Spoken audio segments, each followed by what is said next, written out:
ഈ പടമായിരുന്നു നമ്മുടെ എമ്പുരാനെ കടത്തി വെട്ടു എന്നൊക്കെ നോർത്തിൽ പല ആൾക്കാരും പറഞ്ഞുകൊണ്ടിരുന്നത്. ഞാനിപ്പോ സൽമാൻ ഖാന്റെ പുതിയ സിനിമയായിട്ടുള്ള സിക്കന്ദർ കണ്ടിട്ട് വന്നേ ഉള്ളൂ. പുള്ളിക്കാരനെ എപ്പോഴും നമുക്കറിയാം, ഇതിനകത്ത് എപ്പോഴും വെറൈറ്റി സിനിമകളൊക്കെ സൽമാൻ ഖാന്റെ ഭാഗത്ത് നമ്മൾ കണ്ടിട്ടുണ്ട്. അതിന്റെ കൂടെ നമുക്ക് ലഭിച്ചിട്ടുള്ള ഒരു സിനിമ തന്നെയായിരുന്നു സിക്കന്ദർ എന്ന് പറഞ്ഞിട്ടുള്ള ഈ ഒരു സിനിമ. ആൻഡ് ആദ്യം തന്നെ ഞാനൊരു കാര്യം പറയാം, ആരും തിയേറ്ററിൽ പോയി കാശ് മുടക്കേണ്ട കാര്യമുണ്ടെന്ന് എനിക്ക് എന്താണെങ്കിലും എനിക്ക് പേഴ്സണലി എനിക്ക് തോന്നില്ല. ഇത് ബൈജാന്റെ ഫാൻസിന് വേണ്ടി മാത്രം ഇറക്കിയ ഒരു സിനിമയായിട്ടാണ് എനിക്ക് തോന്നിയിട്ടുള്ളത്. പക്ഷെ ഇതിന്റെ ഡയറക്ടറായിട്ടുള്ള AR മുരുകദോസൊക്കെ ഉള്ളത് കൊണ്ട് നല്ലൊരു സിനിമയാവുന്ന എനിക്കൊരു പ്രതീക്ഷ ഉണ്ടായിരുന്നു.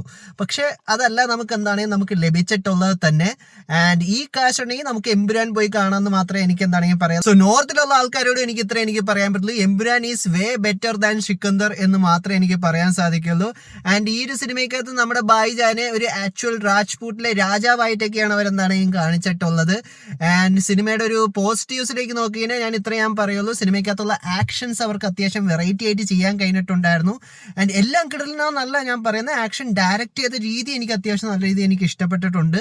ആൻഡ് പിന്നെ കുറച്ചധികം ഇമോഷണൽ സീക്വൻസ് അവർക്ക് കുഴപ്പമില്ലാതെ ചെയ്യാൻ കഴിഞ്ഞതായിട്ട് എനിക്ക് പേഴ്സണലി എനിക്ക് തോന്നി. ആൻഡ് ഞാൻ പറഞ്ഞില്ലേ, നമ്മുടെ ബൈജാന്റെ കംബാക്ക് സിനിമ എന്നൊക്കെയായിരുന്നു അവർ ഉദ്ദേശിച്ചിട്ടുണ്ടായിരുന്ന. കംബാക്കിന്റെ ഒന്നും അടുത്ത് പോലും എന്താണെങ്കിലും ഈ ഒരു സിനിമ എത്തിയിട്ടില്ല. പിന്നെ എനിക്ക് ഈ ഒരു സിനിമയ്ക്ക് അത് ഭയങ്കര ഇൻട്രസ്റ്റിംഗ് ആയിട്ടുള്ളൊരു കാര്യം എന്താണെന്ന് ചോദിച്ചാൽ, അത് സത്യം പറഞ്ഞാൽ ഈ ഒരു സിനിമയുടെ ഫസ്റ്റ് ഹാഫിനകത്ത് അവരൊരു കിഡിലൻ ട്വിസ്റ്റ് നമ്മളെ കാണിച്ചു തന്നിട്ടുണ്ട്. അത് ആരും പ്രതീക്ഷിക്കാതെ വന്നിട്ടുള്ള ഒരു ട്വിസ്റ്റ് തന്നെയായിരുന്നു. അത് അത്യാവശ്യം നന്നായിട്ട് അവർക്ക് ചെയ്യാനും കഴിഞ്ഞിട്ടുണ്ട്. അതിനുശേഷം പടം മോസ്റ്റ്ലി എല്ലാ സൽമാൻ ഖാൻ സിനിമയിലും നമ്മൾ എന്താ കാണുന്നത് അത് തന്നെയാണ് നമുക്ക് പിന്നീട് നമുക്ക് കാണാൻ കഴിഞ്ഞിട്ടുള്ളത്.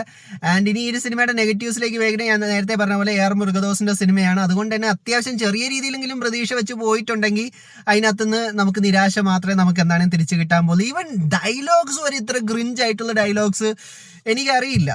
സോ അതൊരു കാര്യം. രണ്ടാമത്തെ കാര്യം എന്ന് പറഞ്ഞാൽ നമ്മുടെ കട്ടപ്പ അങ്കിൾ, എൻ്റെ കട്ടപ്പ അങ്കിളെ നിങ്ങൾ എന്താണ് എനിക്ക് പറയാനുള്ളത്. നിങ്ങൾ ഇത്രയും ഒരു ഭയങ്കര കിടിലൻ വില്ലൻ എന്നുള്ള രീതിയിലൊക്കെ അവർ ഇൻട്രൊഡ്യൂസ് ചെയ്തത് ഭയങ്കര ഷോക്കായിട്ടുള്ളൊരു വില്ലന്റെ കഥാപാത്രം തന്നെയാണ് നമ്മുടെ കട്ടപ്പ കാഴ്ച വെച്ചേക്കുന്നത്. പിന്നെ നമുക്കറിയാം ഇപ്പൊ രശ്മിക ഭയങ്കര രീതി തന്നെ പോപ്പുലറാണ്. അനിമലിനൊക്കെ ശേഷം പുള്ളിക്കാരി എല്ലാ ബോളിവുഡ് സിനിമയിലും വരുന്നുണ്ട്. കാരണം എന്ന് പറഞ്ഞാൽ പുള്ളിക്കാരിയുടെ കരിയറിലൊരു പീക്കിലാണ് നിൽക്കുന്നത്. സോ 30 വയസ്സ് എത്തുന്നതിന് മുമ്പ് പുള്ളിക്കാരിക്ക് ഇതേപോലെ കുറെ സിനിമകൾ കിട്ടും. അതിന്റെ ഒരു ഭാഗമായിട്ട് തന്നെയാണ് ഈ ഒരു സിനിമ സിക്കന്ദർ എന്നുമാണ് എനിക്ക് തോന്നിയിട്ടുള്ളത്. കാരണം എന്താണെന്ന് വെച്ച് കഴിഞ്ഞാൽ ഇതിനകത്ത് ഇവർ തമ്മിട്ടുള്ള റൊമാൻസ് ഒരു രീതിയിലും വർക്കൗട്ട് ആയിട്ടില്ല. അത് ഒരിക്കലും ആകില്ല. നിങ്ങളൊന്ന് ആലോചിച്ചു നോക്കുക, അച്ഛനെയും മോളെയും പോലെയാണ് ഇത് കണ്ടുകഴിഞ്ഞാൽ തന്നെ നമുക്ക് മനസ്സിലാക്കാൻ പറ്റുന്നത്.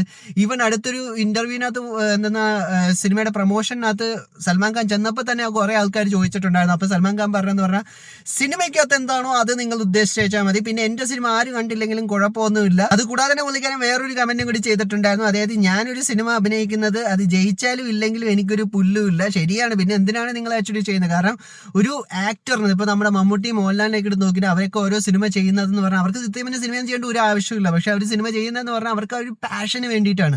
ആ ഒരു പാഷൻ നമുക്ക് സൽമാൻ ഖാന്റെ ഭാഗത്ത് നമുക്ക് കാണാൻ കഴിഞ്ഞില്ല. ഈ ഒരു സിനിമയിലേക്കാണ് നിങ്ങൾ നോക്കിയാൽ മനസ്സിലാക്കാൻ പറ്റും. പുള്ളിക്കാരൻ ഭയങ്കര നല്ല രീതിയിൽ തന്നെ ടയേർഡാണ്. ഞാൻ റീസെന്റ് ഒരു വീഡിയോ ഞാൻ കണ്ടിട്ടുണ്ട്, ഞാൻ ടയേർഡ് ആൻഡ് റിവ്യൂസ് എന്ന് പറഞ്ഞിട്ടുള്ള ചാനലിനകത്ത് ചെയ്തിട്ടുണ്ടായിരുന്നത്.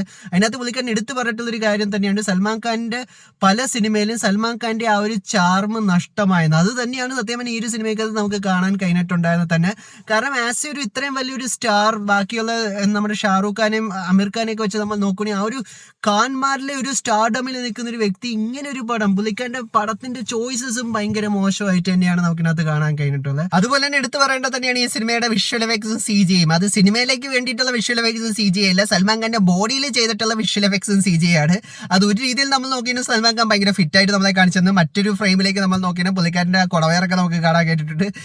ഓക്കെ ശരി, നമുക്കറിയാം പുള്ളിക്കാരൻ ഫിറ്റ് അല്ല, പക്ഷെ എന്നാലും ചെയ്യുന്ന കാര്യത്തിൽ എന്തെങ്കിലും ഒരു കൺസിസ്റ്റൻസി വേണ്ടേ. പിന്നെ ഞാൻ നേരത്തെ പറഞ്ഞ പോലെ സൽമാൻ ഖാൻ തന്നെ പുള്ളിക്കാരൻ ചെയ്യുന്ന ഒരു കാര്യത്തിൽ പ്രത്യേകിച്ച് ഒരു വാല്യൂ പുള്ളിക്കാരന് പോലും ഇല്ല. സോ പിന്നെ എന്തിനാ നമ്മുടെ ഓഡിയൻസിന് വാല്യൂ ഉണ്ടാകണം? If he don't have any value, we also don't need to give him any value. പിന്നെ ഒരു രീതിയിൽ ഈ ഒരു സിനിമയ്ക്കകത്ത് ഒരു റെഡീമിങ് ക്വാളിറ്റി ഉള്ളതുപോലെ എനിക്ക് തോന്നിയില്ല. പിന്നെ ഞാൻ പറഞ്ഞ പോലെ ആക്ഷനൊക്കെ കണ്ടോണ്ടും വേണമെങ്കിൽ ചുമ്മാ ഇരിക്കുക. ഇതിന് നിങ്ങൾക്ക് വേറെ പണിയൊന്നും ഇല്ലെങ്കിൽ നിങ്ങൾക്ക് അങ്ങനെയൊക്കെ വേണമെങ്കിൽ ചുമ്മാ പോയി തിയേറ്ററിൽ പോയി കാശ് മുടക്കാം. പക്ഷെ എന്നാലും ഞാൻ റെക്കമെൻഡ് ചെയ്യില്ല. സോ ഞാൻ ഞാൻ പറയുള്ളൂ, നമ്മുടെ എമ്പുരാൻ സെൻസർ ചെയ്ത് വന്നു കഴിഞ്ഞാലും ഈ ഒരു പടത്തിന് അതിന്റെ അരികത്ത് പോലും എത്താൻ പറ്റുമെന്ന് എനിക്ക് തോന്നുന്നില്ല. സോ ഇത് തന്നെയാണ് സിക്കന്ദർ സിനിമയെ കുറിച്ച് നിങ്ങളായിട്ട് എനിക്ക് പറയാനുള്ളത്. ഭയങ്കര ബിലോ ആവറേജ് ആയിട്ടുള്ളൊരു പടം തന്നെയാണ് ബൈജാന്റെ ഈ ഒരു പടം. പുള്ളിക്കാരനെ രാജാവായിട്ട് കാണിച്ചിട്ടുണ്ട്, എല്ലാവരുടെയും സേവിയർ ആയിട്ട് കാണിച്ചിട്ടുണ്ട്. സോ എന്താണെങ്കിലും പടം ശോകമാണ്. So once again thank you so much for watching this video. നിങ്ങളുടെ ഫേവറേറ്റ് സൽമാൻ ഖാന്റെ സിനിമ ഏതാണെന്നുള്ള കാര്യങ്ങൾ നിങ്ങൾക്ക് കമന്റ് ബോക്സിൽ കമന്റ് ചെയ്യാം. അത്യാവശ്യം കിക്കിന്റെ 2ാം ഭാഗം വരുന്നു ഞാൻ കേട്ട്, അതെങ്കിലും പുള്ളിക്കാരൻ അലമ്പാക്കാതെ ഇരിക്കട്ടെ നമുക്ക് പ്രതീക്ഷിക്കാം. So once again thank you so much for watching this video. Stay safe guys, stay some see guys next episode. Punch.